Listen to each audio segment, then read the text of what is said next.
Jambo, Hotep, Mbote, Sangonini, Nangadef. Je suis Marcelin Dabo, africain du Sénégal. Je suis de formation docteur ingénieur en contrôle commande de systèmes dynamiques. Je suis ingénieur consultant. Je suis également chercheur indépendant. Aujourd'hui, je m'en vais vous entretenir sur les performances temporelles et fréquentielles d'un système dynamique du premier ordre quant au design qu'on va en faire. D'accord? Donc, imaginez qu'on a un système dynamique du premier ordre qui est ici. Ce qu'on veut, c'est que le système atteigne un certain temps de réponse ou un certain temps de montée. Par exemple, ici, que le système, on va dire, il atteigne 90% de sa valeur finale en une seconde, en 0,1 seconde, en une milliseconde, en 360 secondes, des valeurs qui sont différentes que on se fixe au départ. D'accord? C'est ça notre vœu. Et ça peut être par rapport à une réponse indicielle ou alors par rapport à un système autonome. Par exemple, on appuie sur le bouton d'extinction de la lampe d'une salle, d'une grande salle. La porte se trouve à l'autre bout. Ce qu'on veut, c'est que la lampe s'éteigne en une trentaine de secondes, par exemple. D'accord?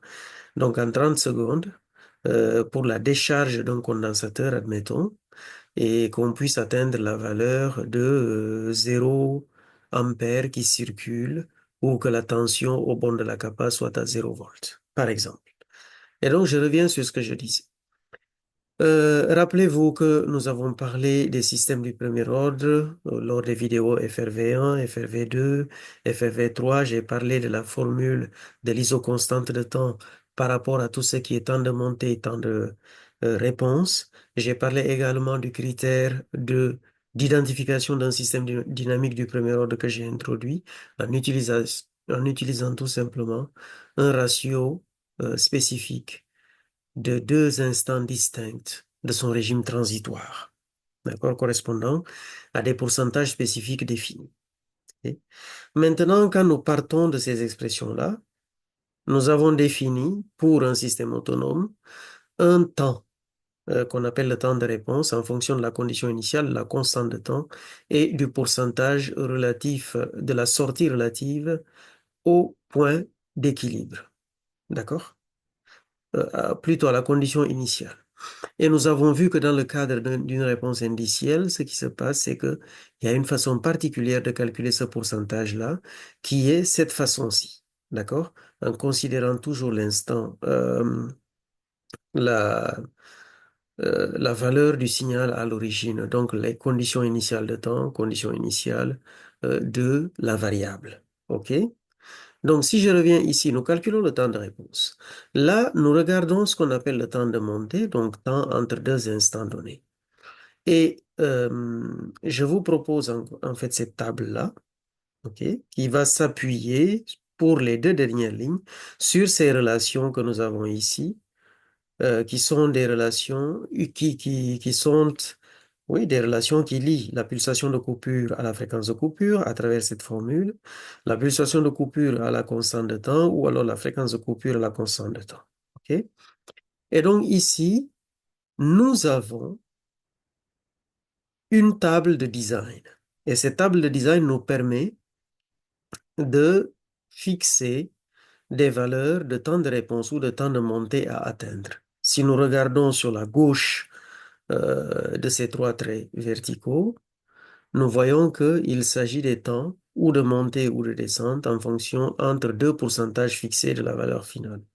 Ici, nous considérons que notre réponse est un échelon, est une réponse indicielle, donc à une entrée échelon, et que nous partons donc d'une valeur de pourcentage mini vers une valeur de pourcentage max de la valeur finale. Autrement dit, nous allons monter si la condition initiale est inférieure à à la valeur finale. D'accord? Nous allons parler de temps de descente, toujours comme d'habitude. Si toutefois notre condition initiale, ici, est supérieure à la valeur finale. OK? Bien.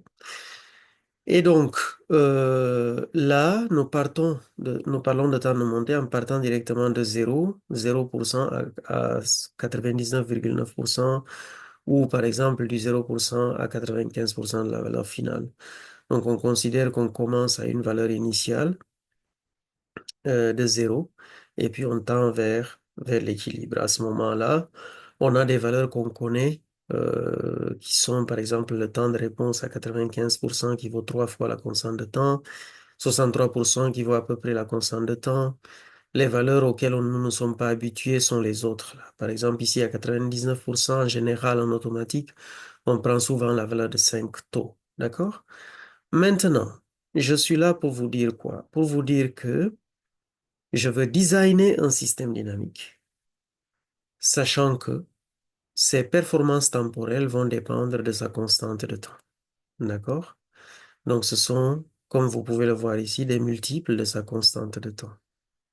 Autrement dit, si je veux atteindre un temps fixé à 95%, ce temps fixé-là doit être égal à 3 fois la constante de temps de mon système. Et à partir de là, je déduis la constante de temps de mon système qui vaut la valeur fixée de départ de mon temps de réponse que je divise par 3. Et je récupère maintenant cette valeur de constante de temps que j'implémente dans mon système. Si je veux une fréquence de coupure que je fixe, d'accord, qui vaut par exemple 1 kHz, si je fixe cette fréquence de coupure-là, je viens déduire la constante de temps qui vaut tau est égal à 1 sur 2 pi fc. OK? Et donc, à partir de cette constante de temps, je vais aussi regarder, implémenter cette constante de temps dans mon système dynamique pour atteindre la valeur de fc, qui est la fréquence de coupure que je désire au départ.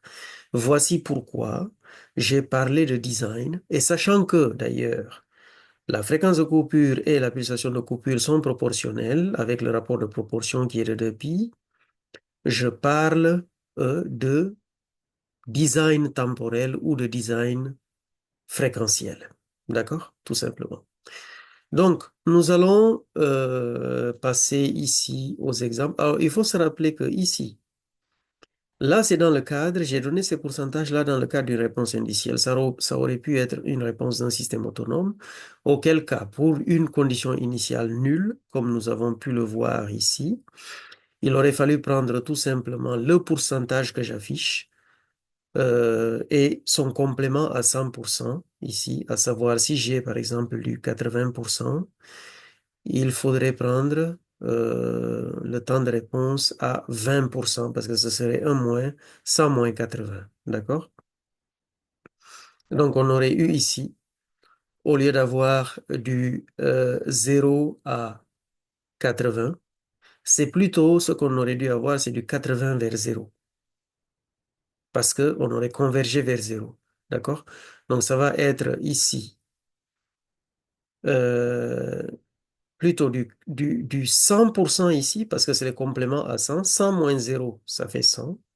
100 moins 80, ça fait 20. Voici les pourcentages qu'on aurait dû avoir. Ici, de 100 à 10%, de 100 à 95%. Et j'espère que c'est clair. Là, c'est de 95 à 5% parce que c'est une décroissance en termes de pourcentage.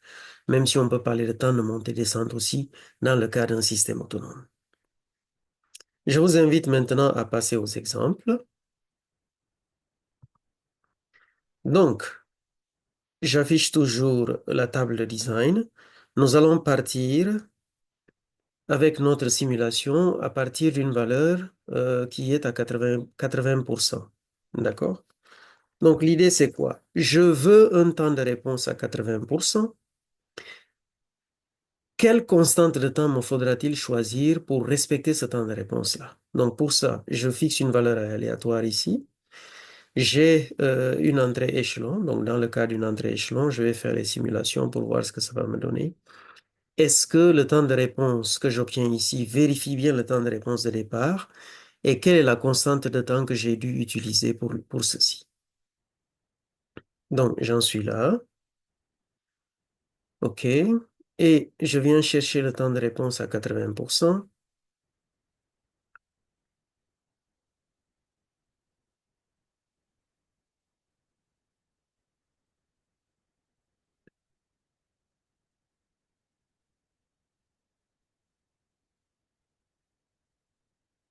Mon temps de réponse est à 1,1711 ou 1713. Donc ça, c'est le TR simule à 80% qui vaut 1,1713 comme vous pouvez le voir ici. D'accord? Et maintenant, par rapport à la valeur aléatoire qui a été générée, le TR 80%, je le note ici, il vaut 0,1712. Mais ce qu'on veut voir ici, ce qu'on voit ici, c'est le 1711. C'est à peu près la même chose que le 1712 ici. D'accord? Et c'est du 1,160. 1711 plutôt, à la place de 0,1712. Il faut simplement se souvenir que l'instant de départ ici vaut 1. Par conséquent, il faut juste prendre là, considérer que le temps, en fait, que met le système pour atteindre ici, c'est cet instant-là qu'on relève ici, duquel on soustrait l'instant de départ qui est 1. Et donc, en faisant la soustraction, on tombe bien sur du 0,1711, qui est la valeur qui a été donnée ici. Maintenant, une fois qu'on a déterminé ça, que ça nous a donné la constante de temps, qu'on a implémenté dans notre système, la question qu'on peut se poser, quelle est la durée que mettra notre système pour atteindre, par exemple, la valeur de 95%? Eh bien, on va voir ça. Donc, j'atteins 95% de mon point d'équilibre en combien de temps? C'est ça qu'il faut voir ici. J'atteins 95% de mon point d'équilibre en un temps qui vaut 0,31853. 0,31853. Donc, j'ai fait directement la soustraction de ce résultat-là, moins 1 qui est l'instant de départ. D'accord? Et donc, ici, si nous observons très bien, ce résultat est obtenu à 95%. Maintenant, 95%, notre temps de réponse à 95%, normalement, il est égal à 3 fois la constante de temps. Et notre constante de temps, c'est celle-ci. Donc, vous voyez qu'on arrive à 0,319 et c'est à peu près 0,319, donc c'est pareil. OK? L'impact que nous avons, OK? En fait, l'impact, le choix d'avoir un temps de réponse à 80% qui vaut 0,1712 implique un temps de réponse à 95% qui vaut 0,3119. On ne peut pas faire autrement parce qu'on a fixé déjà une valeur de la constante de temps en partant de cette valeur de temps de réponse qu'on a définie. Et c'est ça qui donne comme conséquence une constante de temps qui est fixée, un temps de réponse à 90% également, à 95%, etc. D'accord? Par exemple, si on regarde ici, à 99%, quelle valeur on va obtenir? Ben, on obtiendra une valeur de temps de réponse qui vaut 4,6 fois la constante de temps. Et donc, on va venir chercher ici 4,6 fois la constante de temps, ce qui nous amène à cette valeur de 0,4891. Si je vais chercher le 99% sur le graphe, 98, 99%,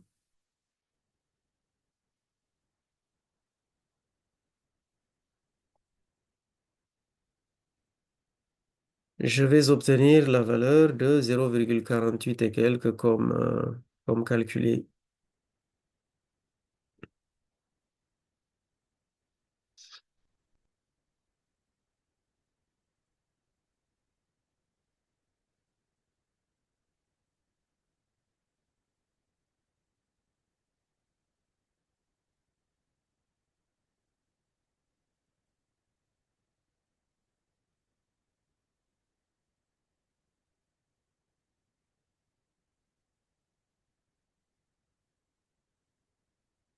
Et voilà, donc c'est du 0,489, on va dire ça comme ça. C'est la même valeur à peu près que celle qu'on a ici. Donc vous voyez, on fait la différence ici, toujours entre le temps lu ici et l'instant de départ.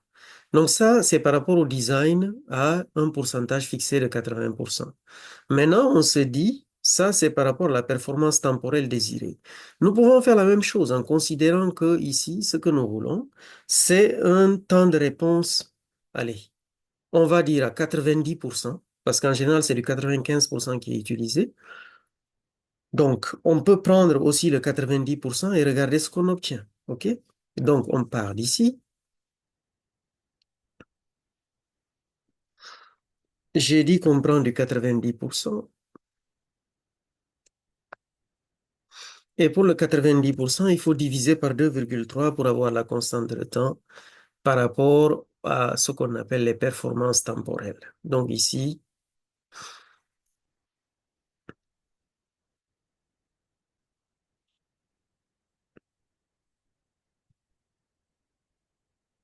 voilà ce que nous avons en termes de résultats de simulation. Nous voulons un temps de réponse à 90% qui est une valeur donnée. Je vais déjà regarder le 90% que nous avons.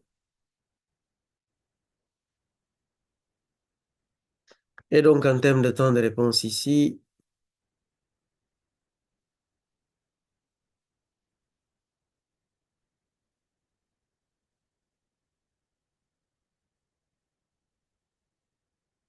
nous obtenons une valeur qui vaut 0,70684. Lorsque nous regardons ici, le temps de réponse qui est calculé à 90%, il est à 0,706. C'est à peu près ce que nous avons ici en soustrayant toujours l'unité qui est l'instant de départ ici. 0,706, 707 à peu près par rapport à la valeur donnée ici. OK? Ensuite, quel est l'impact de ce temps de réponse-là que nous sommes définis sur les autres pourcentages du signal de sortie?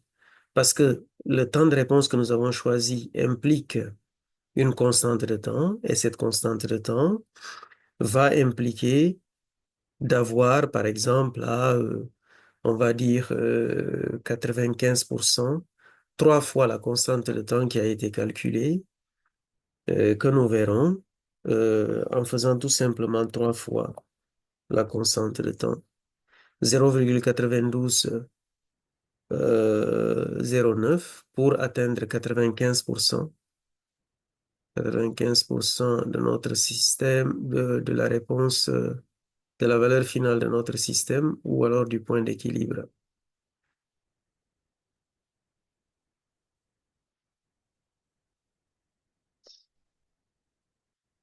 Et donc ici, on va chercher les 95%.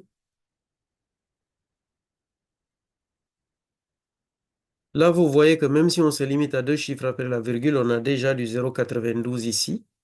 D'accord? Parce qu'il faut toujours soustraire le 1 là qui traîne. Le 1, virgule, il faut soustraire ça. Voilà, donc on a du 0,92 ici. Et c'est pareil ici si on soustrait 1. Donc ça, c'est pour la performance temporelle. Maintenant, on peut se dire la chose suivante. Je veux une fréquence de coupure qui vaut, que je vais fixer, par exemple. Donc si je fixe une fréquence de coupure donnée, je peux la fixer, euh, ensuite déduire la constante de temps qui va me la donner, et cette fréquence de coupure va impliquer les temps de réponse que je vais avoir. Parce qu'ici, je suis parti d'un temps de réponse qui est fixé, d'accord? Un temps de réponse qui est fixé, je déduis la constante de temps, je regarde la constante de temps, comment elle impacte les autres temps de réponse. Alors, avant de parler de la performance fréquentielle, je vais déjà utiliser, par exemple, le temps de montée ici, entre 10 et 90%. Donc, on va définir un temps de montée entre 10 et 90% et on va voir ce que ça va nous donner comme constante de temps. Si je définis un temps de réponse, un temps de montée, allez, je vais l'appeler comme ça, 10,90. Temps de réponse 10,90. Je dois diviser par 2,2, comme vous pouvez le voir ici. Temps de réponse entre 10 et 90. C'est une valeur fixée, d'accord? Donc, pour en connaître la constante de temps, je divise par 2,2. Pour connaître la fréquence de coupure que ça implique, il suffit de diviser, de prendre la fréquence de coupure ici, de la déduire en divisant en divisant le 0,35 par le temps de réponse qui est fixé. Et c'est ce que je vais vous montrer dans cet exemple. D'ailleurs, avant d'y aller, est-ce que j'ai fermé la figure? Non, je ne l'ai pas fermée. Donc ici, moi, le temps de réponse que j'avais à 90, il vaut 0,706. D'accord? Donc, ce temps de réponse à 90, si je regarde ici, j'ai la fréquence de coupure correspondante qui est 0,366 ou plutôt la pulsation, parce que je peux lire ça directement sur le diagramme de Bode. La pulsation que je considère ici, je vais prendre simplement 2,3 divisé par le temps de réponse à 90. Donc, je prends 2,3 que je divise par TR 90. Et ça me donne du 3,2576. Si je me positionne à 45 degrés, j'ai bien du 45 degrés. J'ai du 3,26, OK, radians par seconde, qui est à peu près la même chose ici. Voilà, d'accord? Donc, l'impact du temps de réponse sur la fréquence de coupure. Relation directe, OK?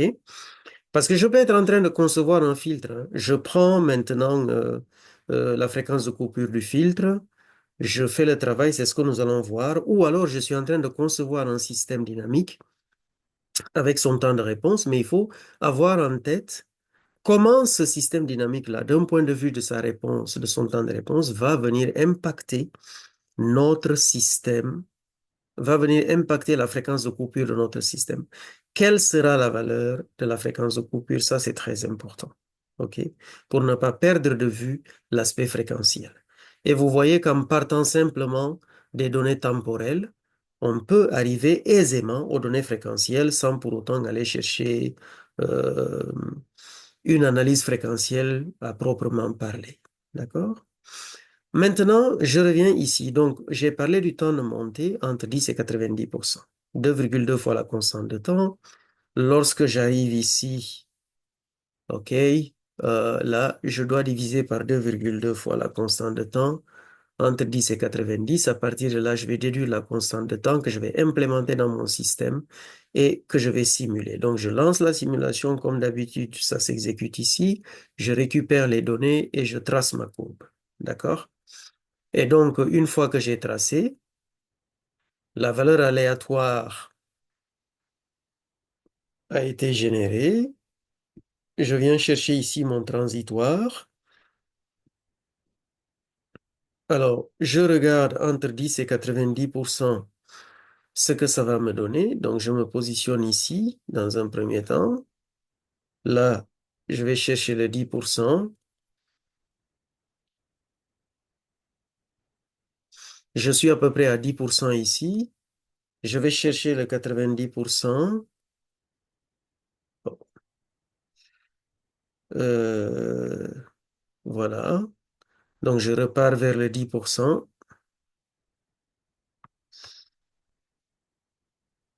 Et là, je repars vers le 90%.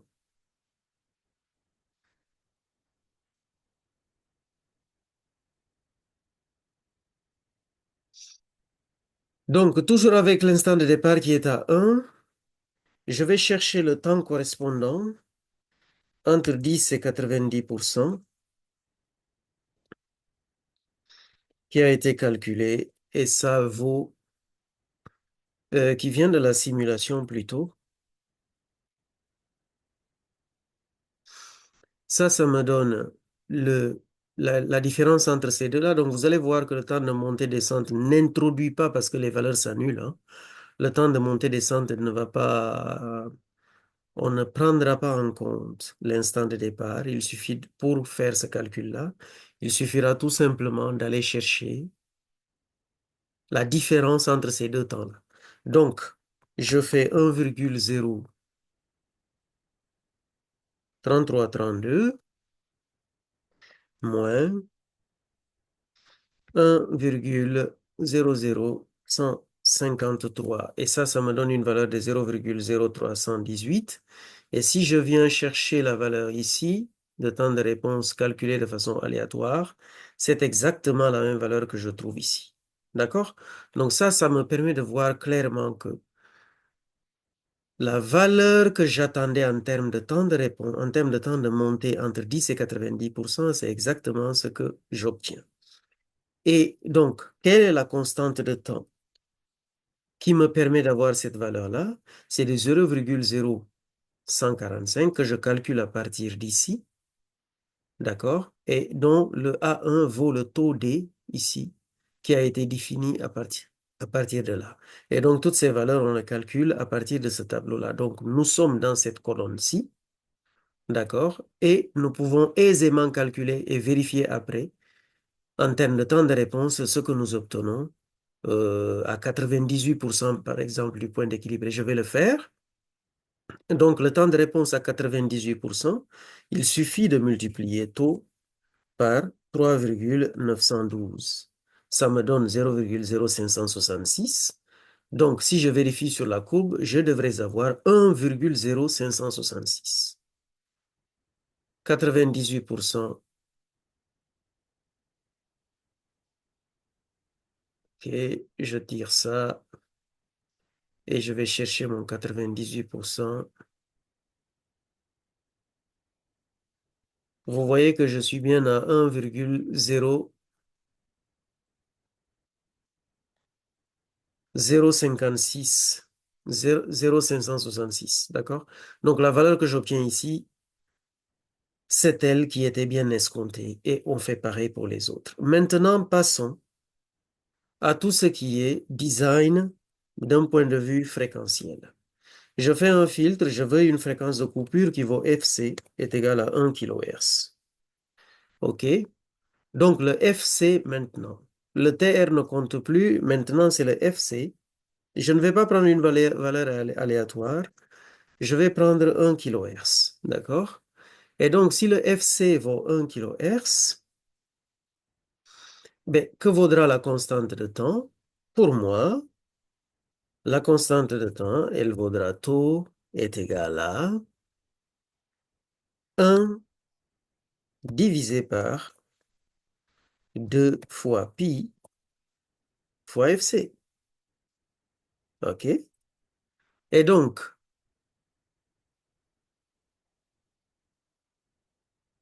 je commente ici, je commente là, et donc ici, c'est le taux désiré qui vaut cette valeur-là. Donc, juste un coup d'œil ici. On voit très bien que si je définis la constante de temps, si je définis la fréquence, si je fixe la fréquence de coupure, la constante de temps correspondante est égale à 1 sur 2 pi fc, ce que nous voyons là, 1 sur 2 pi fc. D'accord? Donc, je définis la fréquence de coupure. J'avais dit que par rapport à la courbe, c'est pas grave. Cette fréquence de coupure-là, elle me donne une pulsation de coupure qui est égale à oméga c, est égale à 2 fois pi fois fc. D'accord? Et donc, nous verrons sur le diagramme de bord ce que nous obtenons. Nous sommes partis pour la simulation.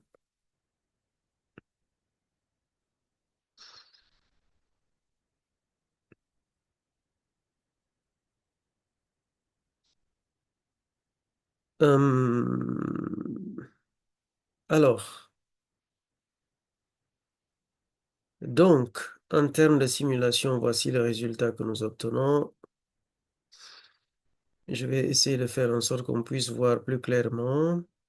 Bon, j'ai l'impression qu'il y a un bug, il y a quelque chose qui n'a pas bien marché. Je refais la simulation.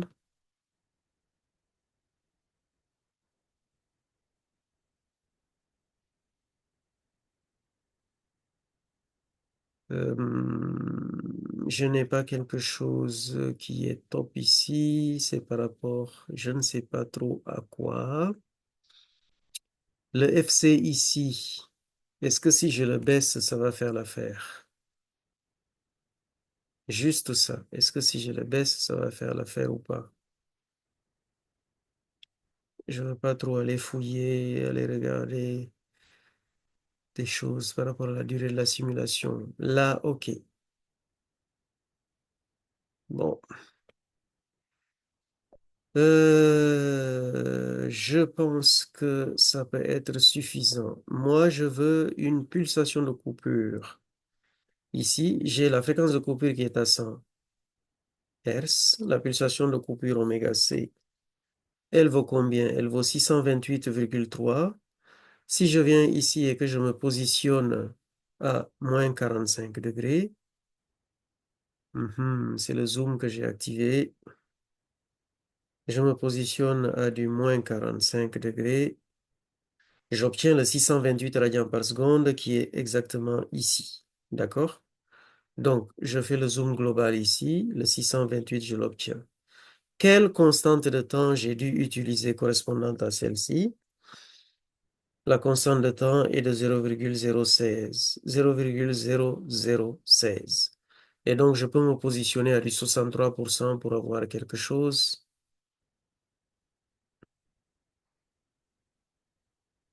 En termes de réponse temporelle,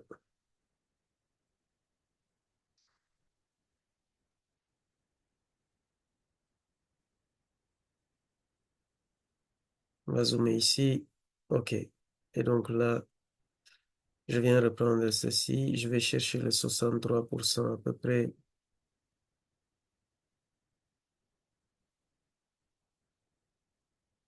On va considérer qu'on est ici. On est à 0,0016. D'accord? En soustrayant toujours le 1 qui est l'instant de départ. Donc, on considère qu'on est bon. D'accord? Maintenant, cette fréquence de coupure que j'ai considérée par rapport à mon temps de simulation, OK, c'est parce que j'avais ça. 1 sur 2 pi. Le pas de calcul, c'était pas forcément ça, je ne sais pas trop. Parce que quand je fais la durée de simulation, c'est 10 fois trop. Alors, je ne sais pas pourquoi il affichait pas tout à l'heure. Si je prends du 80 Hz, qu'est-ce que je vais avoir?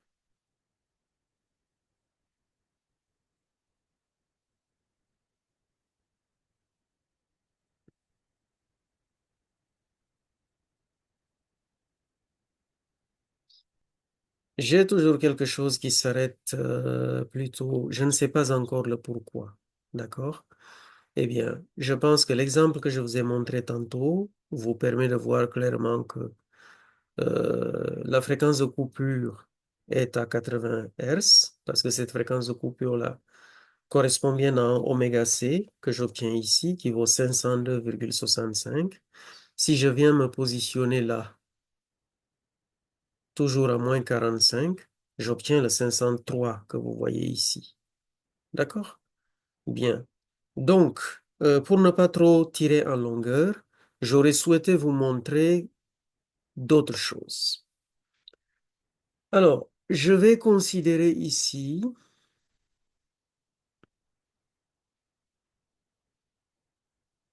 un taux désiré. Donc, tout ça, je vais les mettre en commentaire.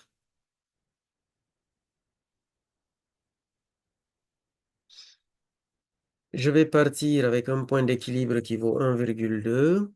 Je pars d'une condition initiale qui vaut moins 0,95. OK. Une réponse échelon. L'idée pour moi ici, c'est simplement de venir... j'ai ceci, la constante de temps est là, bien sûr. Le taux de départ. Je vais prendre une valeur aléatoire sur le taux de départ. Un random. J'exécute.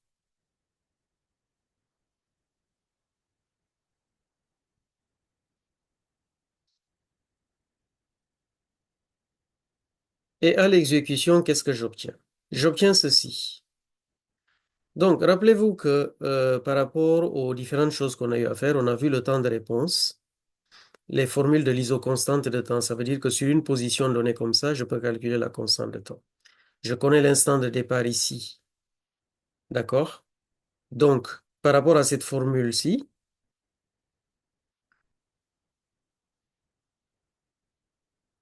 Elle est où la formule?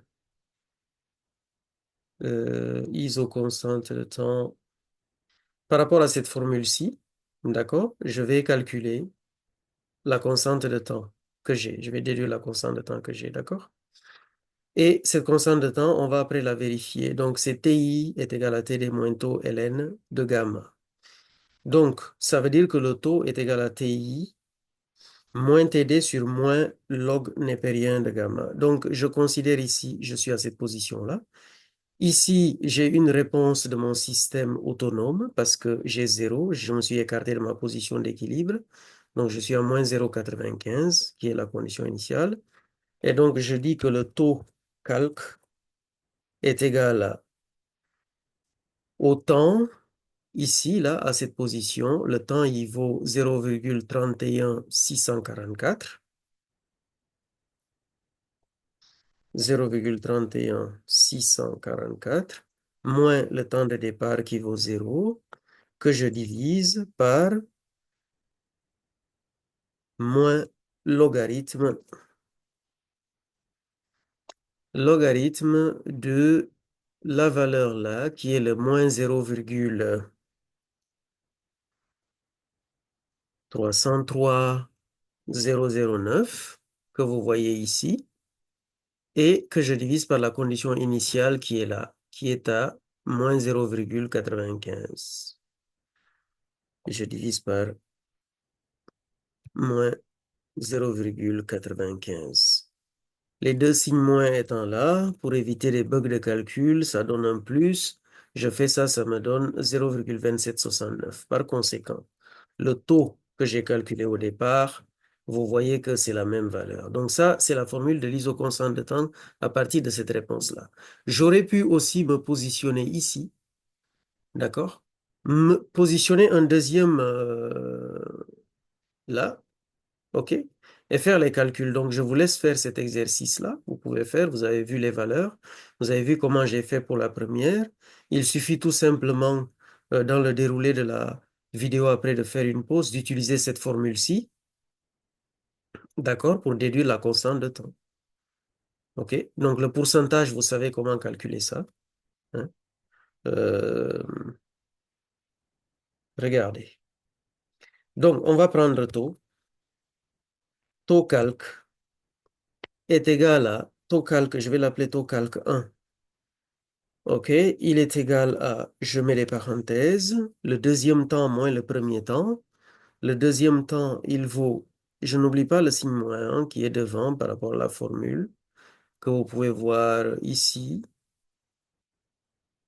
Le signe moins est là, d'accord? Donc, je ne l'oublie pas. Je viens ici, je considère le signe moins. Ensuite, je viens chercher ici le deuxième temps, TJ, qui vaut 0,54378. 0,54378 moins, là, je prends le deuxième temps ici qui vaut 0,12, 0,12904, que je divise par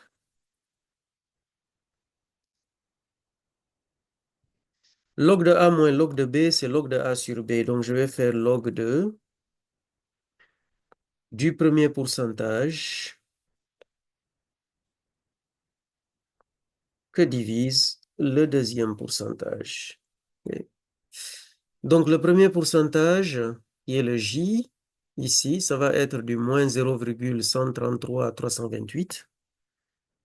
0,133328 que divise 0,95.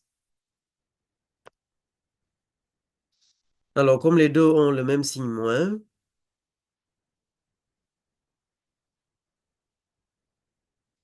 donc log du premier pourcentage divisé par log du deuxième pourcentage.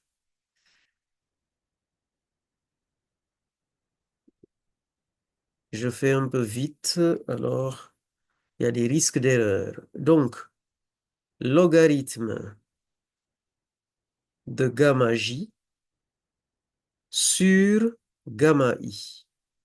D'accord?